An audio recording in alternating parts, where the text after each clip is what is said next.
Namaku Rani, seorang mahasiswi keperawatan tingkat akhir semester ini. Aku mendapat tugas magang di salah satu rumah sakit rujukan terbesar di provinsi ini. Rumah Sakit Tirta Nirmala.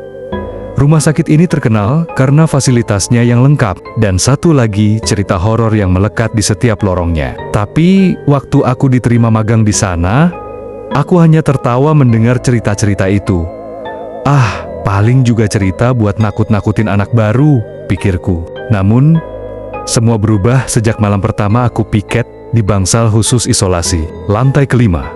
Tempat itu sepi, hanya ada pasien-pasien yang sedang menjalani isolasi karena penyakit menular. Tim medis terbatas. Yang bertugas malam itu hanya aku, satu suster senior, dan seorang dokter jaga.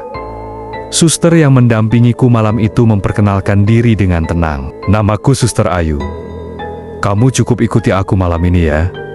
Jangan kemana-mana sendirian. Suaranya lembut, tapi tatapannya kosong. Dia mengenakan seragam lama, berwarna putih polos, tanpa emblem modern rumah sakit. Aku menurut saja. Awalnya terasa normal. Kami rutin mengecek pasien, mengganti infus, mencatat data. Tapi ada yang janggal. Beberapa pasien yang sadar selalu menghindari tatapan Suster Ayu. Bahkan ada yang sampai gemetar ketika beliau masuk ke kamar mereka. Sekitar jam 2 dini hari, Suster Ayu menyuruhku duduk di ruang perawat. Tunggu di sini, jangan kemana-mana ya, katanya. Aku mengangguk.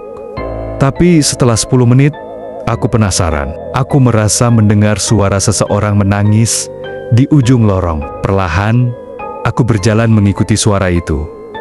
Lorong itu gelap, lampu-lampu redup, berkedip. Suara tangis itu datang dari ruang 506. Ketika aku mendekat, pintunya setengah terbuka. Aku intip ke dalam, kosong, tak ada siapa-siapa. Tapi saat aku berbalik, Suster Ayu berdiri di belakangku. Kamu tak menurut ya, katanya dengan senyum tipis. Aku terlonjak kaget. Maaf Sus, saya dengar ada yang nangis. Dia tidak membalas, hanya menatapku dalam-dalam, lalu berjalan pergi. Tubuhnya seperti melayang ringan, bukan berjalan biasa. Ada sesuatu yang sangat salah dengan Suster Ayu malam itu. Pagi harinya, aku kembali ke ruang perawat untuk mengisi log kehadiran. Ada papan absen shift malam yang biasanya ditandatangani tiap petugas jaga. Aku cari nama Suster Ayu di sana. Tapi aneh, tidak ada nama itu. Aku tanya ke suster yang baru datang pagi itu. Namanya Suster Nina. Maaf Sus, tadi malam saya dibimbing oleh Suster Ayu. Tapi saya nggak lihat nama beliau di absen. Beliau suster senior ya? Wajah Suster Nina langsung berubah pucat. Kamu bilang siapa? Suster Ayu, rambutnya digelung, seragamnya putih polos, wajahnya pucat banget. Suster Nina langsung menatapku dengan serius. Rani, Suster Ayu itu sudah meninggal 5 tahun lalu. Dia meninggal pas lagi jaga malam di bangsal yang kamu tempatin itu. Jantungku berdegup kencang, badanku dingin. Tapi aku ngobrol sama dia. Dia yang bimbing aku semalam. Suster Nina menatapku lama, lalu berbisik. Kalau kamu semalam sendirian di ruang perawat, siapa yang kamu ikuti sepanjang malam? Sore itu, rasa penasaranku mengalahkan rasa takut. Aku coba mencari arsip lama di ruang dokumentasi. Dengan bantuan seorang satpam tua bernama Pak Joyo, aku akhirnya menemukan file kejadian 5 tahun lalu. Di dalamnya ada laporan kematian. Nama Ayu Widyaningsih. Status suster jaga malam.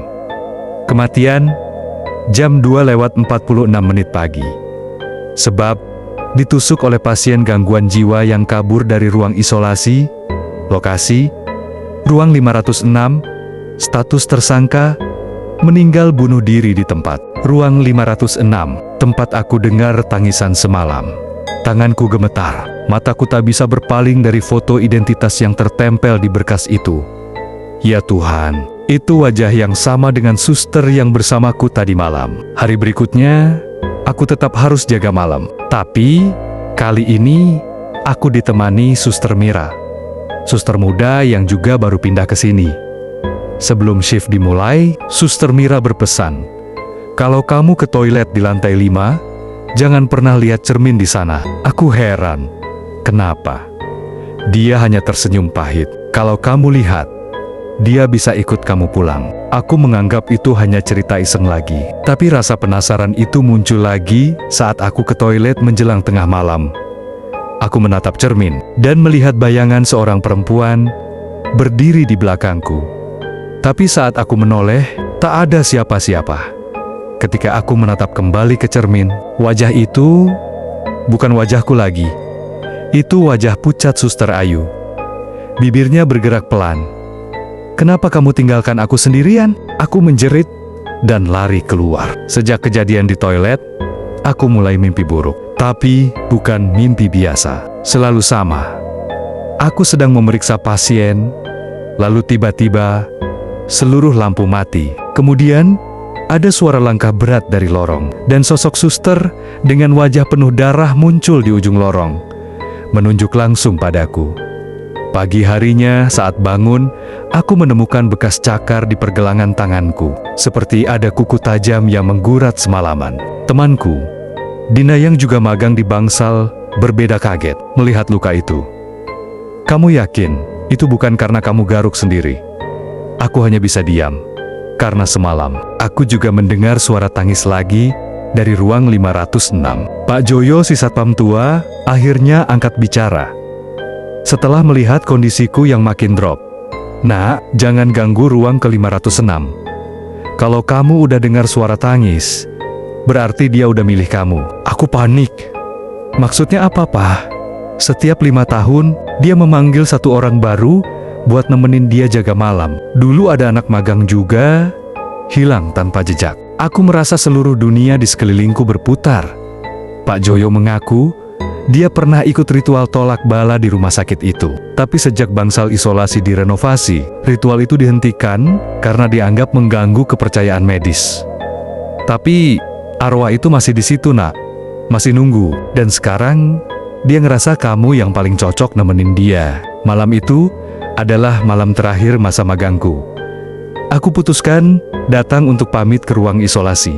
Tapi entah kenapa, kakiku malah membawaku langsung ke depan ruang 506. Pintu terbuka sendiri perlahan.